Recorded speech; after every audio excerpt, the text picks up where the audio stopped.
Assalamualaikum warahmatullahi wabarakatuh. Waalaikumsalam warahmatullahi wabarakatuh. Selamat pagi. Selamat pagi.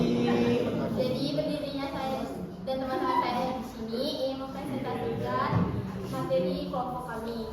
Kami dari kelompok 5 ingin membahas tentang makna kesatuan dan persatuan bangsa.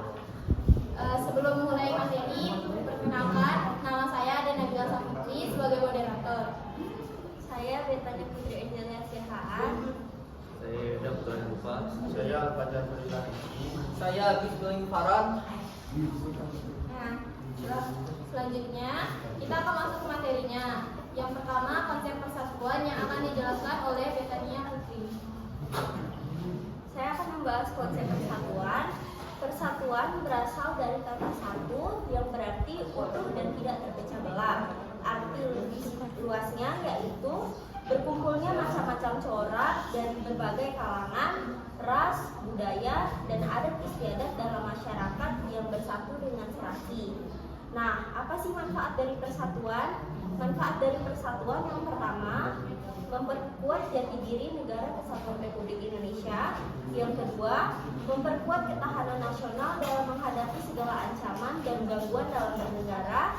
Yang ketiga, memudahkan mencapai tujuan nasional. Yang keempat, menciptakan suasana yang tentram, aman, dan damai negara Kesatuan Republik Indonesia. Terus kita lanjut ke makna penting persatuan dan kesatuan. Makna pentingnya mempunyai 3 makna penting. Yang pertama, menjalin rasa kekeluargaan, persahabatan, serta sikap saling tolong-menolong antar sesama dan bersikap nasionalisme. Yang kedua, menjalin rasa kemanusiaan, memiliki sikap saling toleransi dan keharmonisan hidup secara berdampingan. Yang ketiga, rasa persatuan dan kesatuan, menjalin rasa kebersamaan dan saling melengkapi satu sama lain. Terus kita masuk ke wawasan Nusantara. Kesatuan Indonesia disebut juga sebagai keutuhan wilayah. Keutuhan wilayah yang dianut Indonesia disebut wawasan Nusantara. Karakteristik Indonesia menurut wawasan Nusantara. Yang pertama, negara kepulauan, yang artinya suatu wilayah lautan yang terdiri atas pulau-pulau besar dan pulau-pulau kecil. Yang kedua, konsep utamanya adalah menunggalnya wilayah laut, darat, dan wilayah udara. Yang ketiga, laut atau perairan merupakan wilayah pokok. Yang keempat, laut merupakan bagian yang tidak terpisahkan dari daratan. Terus kita akan lanjut ke konsep yang kedua, yaitu konsep kesatuan. Kesatuan merupakan hasil dari persatuan yang telah menjadi utuh. Hal ini dilakukan agar Indonesia terhindar dari disintegrasi. Kemudian, ada pun wujud yang dimaksud sebagai berikut. Yang pertama, perwujudan Kepulauan Nusantara sebagai kesatuan politik. Yang pertama, bangsa Indonesia bersama bangsa-bangsa lain ikut menciptakan ketertiban dunia dan perdamaian abadi melalui politik luar negeri bebas dan aktif. Yang kedua, kebulatan wilayah dengan segala isinya merupakan modal dan milik bersama bangsa Indonesia. Yang ketiga, keanekaragaman suku, budaya, dan bahasa daerah serta negara yang dianutnya tetap dalam kesatuan bangsa Indonesia. Yang keempat, kehidupan politik di seluruh wilayah Nusantara sistem hukum nasional. Yang kelima, secara psikologis, bangsa Indonesia merasa satu persaudaraan, senasib, dan seperjuangan, sebangsa dan setanah air untuk mencapai satu cita-cita bangsa. Yang keenam, Pancasila merupakan falsafah dan ideologi pemersatu bangsa Indonesia yang membimbing ke arah tujuan dan cita-cita yang sama. Seluruh kepulauan Nusantara merupakan satu kesatuan sistem hubungan nasional. Yang kedua, perwujudan Kepulauan Nusantara sebagai satu kesatuan ekonomi. 1. Kehidupan perekonomian di seluruh Indonesia diselenggarakan sebagai usaha bersama dengan asas kekeluargaan dalam sistem ekonomi kerakyatan untuk sebesar-besarnya kemakmuran rakyat. Yang kedua, kekayaan di seluruh wilayah Nusantara, baik potensial maupun efektif, adalah modal dan milik bangsa untuk memenuhi kebutuhan-kebutuhan di seluruh wilayah Indonesia secara merata. Yang ketiga, tingkat perkembangan ekonomi harus seimbang dan serasi di seluruh daerah tanpa mengabaikan ciri khas yang dimiliki daerah masing-masing.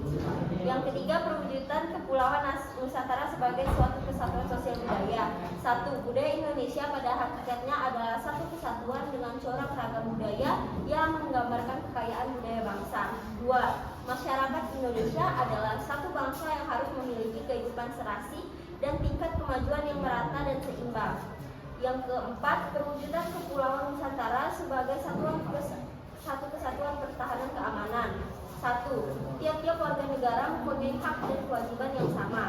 Yang kedua, ancaman terhadap satu pulau, satu daerah pada hakikatnya adalah ancaman terhadap seluruh bangsa dan negara. Konsep bangsa. Bangsa diartikan sebagai sekumpulan orang yang mendiami suatu wilayah, memiliki identitas yang sama, kesamaan bahasa, agama, budaya, ideologi, dan sejarah. Orang-orang tersebut memiliki kesadaran untuk bersatu karena memiliki jiwa sepenanggungan yang sama dalam suatu negara. Adapun unsur-unsur terbentuknya bangsa adalah sebagai berikut: A. Kesatuan sejarah, B. Kesatuan nasib, C. Kesatuan kebudayaan, D. Kesatuan wilayah, E. Kesatuan atas kerohanian.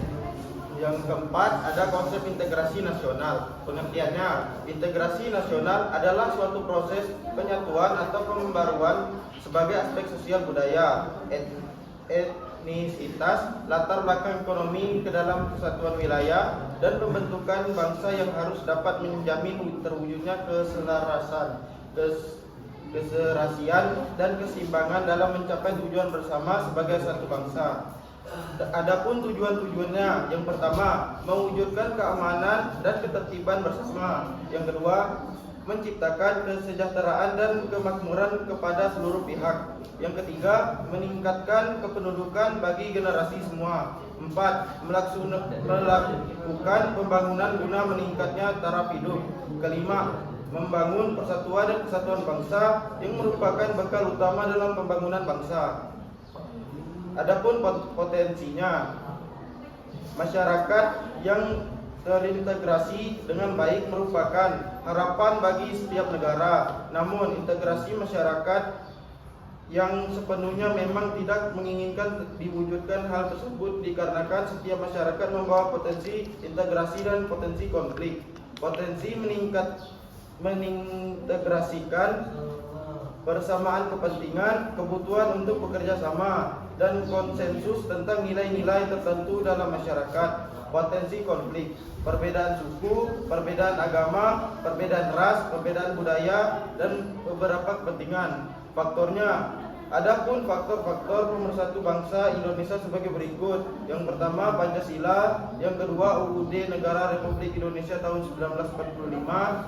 Yang ketiga, Sumpah Pemuda. Yang keempat, Satu Wilayah Indonesia. Yang kelima, Bendera Merah Putih. Yang keenam, Lagu Kebangsaan Indonesia Raya. Yang ketujuh, Bahasa Indonesia. Yang kedelapan, Satu Pemerintah Negara. Konsep nasionalisme. Nah, apa sih nasionalisme? Nasionalisme adalah suatu paham yang menganggap bahwa kesetiaan tertinggi atas setiap pribadi harus diserahkan kepada negara kebangsaan. Secara singkat, nasionalisme diartikan sebagai rasa cinta kepada tanah air. Apa saja sih bentuk-bentuk nasionalisme? Yang pertama, nasionalisme kewarganegaraan, yaitu bentuk nasionalisme yang mana negara mempunyai kebenaran politik dari penyertaan tarif rakyatnya. Kedua, ada nasionalisme etnis, ialah semangat kebangsaan yang mana negara mempunyai kebenaran politik dari budaya asal dan juga etnis suatu masyarakat. Yang ketiga, ada nasionalisme romantik, organik, identitas, yaitu bentuk nasionalisme yang mana negara merani pengesahan politiknya sebagai sebuah konsekuensi organik dari persatuan orang-orang yang memerintah. Yang keempat, ada nasionalisme budaya, yaitu nasionalisme yang mana negara mempunyai kebenaran politik yang berasal dari budaya. Kemudian ada nasionalisme kenegaraan, yaitu bentuk nasionalisme yang mana rakyat mempunyai perasaan nasionalistik yang kuat serta diberi keutamaan mengatasi hak universal dan juga kebebasan. Kemudian yang terakhir ada nasionalisme agama, yaitu bentuk nasionalisme yang mana negara mempunyai legitimasi politik dari adanya persamaan agama. Kemudian adapun nilai-nilai yang terkandung pada konsep nasionalisme.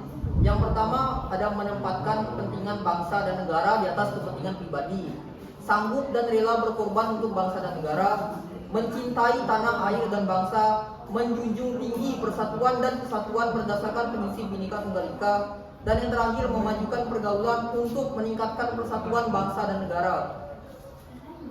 Ciri-ciri nasionalisme. Menurut Dr. Sudio, ciri-ciri nasionalisme dibagi menjadi 4. Yang pertama, adanya persatuan dan kesatuan bangsa, adanya organisasi modern yang sifatnya nasional, perjuangan yang dilakukan sifatnya nasional, dan nasionalisme bertujuan untuk kemerdekaan dan mendirikan suatu negara merdeka di mana kekuasaan tertinggi berada di tangan rakyat. Kemudian yang terakhir ada tujuan sikap nasionalisme. Yang pertama, menumbuhkan serta meningkatkan rasa cinta tanah air terhadap bangsa. Yang kedua, membangun hubungan yang rukun serta harmonis antar individu dan masyarakat, membangun serta mempererat tali persaudaraan, berupaya supaya menghilangkan ekstremisme atau tuntutan berlebihan dari warga negara kepada pemerintah, menumbuhkan semangat rela berkorban bagi tanah air dan bangsa, dan menjaga tanah air serta bangsa dari serangan musuh baik dari luar maupun dari dalam negeri. Selanjutnya, saya akan menjelaskan konsep patriotisme. Apa sih patriotisme? Patriotisme adalah sikap seseorang yang bersedia mengorbankan segala-galanya untuk kejayaan dan kemakmuran tanah airnya.